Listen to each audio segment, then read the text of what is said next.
প্রত্যেকের সঙ্গে পারিবারিক সম্পর্ক রেখে এবং আমার যে প্রাচীন যে উদ্দেশ্যটা সেই উদ্দেশ্যটাকে সফল করতে হবে।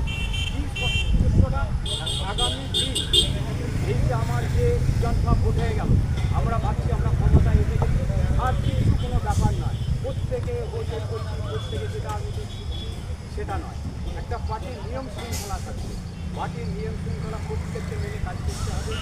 আর আগামী যেটা যেটা হচ্ছে আমাদের আগামী পঞ্চায়েত, তাহলে সেই পঞ্চায়েতটা এখন বিরোধীদের হাতে আছে, বিরোধীরা এখন পরিচালনা করছে। তাহলে সেই বিরোধীদের কাছ থেকে আমাদের আগামী পঞ্চায়েতটাকে যাতে আমরা আমাদের মধ্যে সমস্ত মানুষ আমাদের মধ্যে আছে সেইভাবে আমাদের কাজ করতে হবে। আর কি হচ্ছে না, আমার যে সমস্যা আছে সেই সমস্যাগুলো আমরা প্রত্যেকে জানবো, জেনে আমার গ্রামেতে একটা নির্দিষ্ট পার্টি অফিস আছে, সেই নির্দিষ্ট পার্টি অফিসে যে নেতৃত্ব যারা থাকবে তাদের সঙ্গে আলাপ আলোচনার মাধ্যমে আমি রাস্তাঘাটে আমি বিশেষ কিছু আর বলবো না।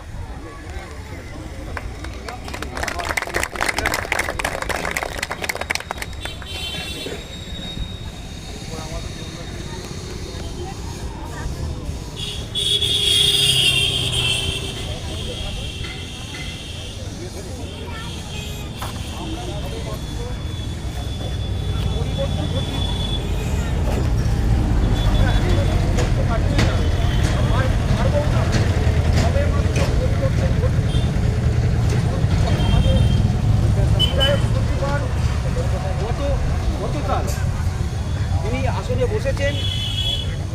তা আমাদের যে কেন্দ্রীয় সরকারের যে প্রকল্প সেগুলো নিয়ে আলোচনা কিছু হয়নি, এখনো আলোচনা হয়নি এখনো। সেগুলো বিস্তারিতভাবে আমাদের কাছে পঞ্চায়েতে এসে পৌঁছাবে। হ্যাঁ, আমরা সেগুলো বুথ স্তরে প্রত্যেকটি বুথ স্তরে পৌঁছে দেবো।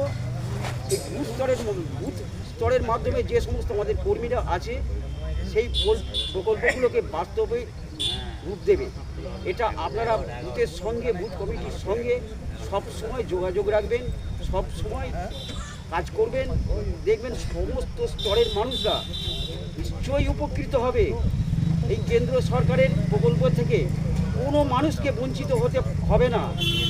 হ্যাঁ, এটা আমাদের তৃণমূল সরকার নয়, অমুককে দিস না রে, অমুক আমাদের দলে আসেনি, এটা বিজেপি সরকার।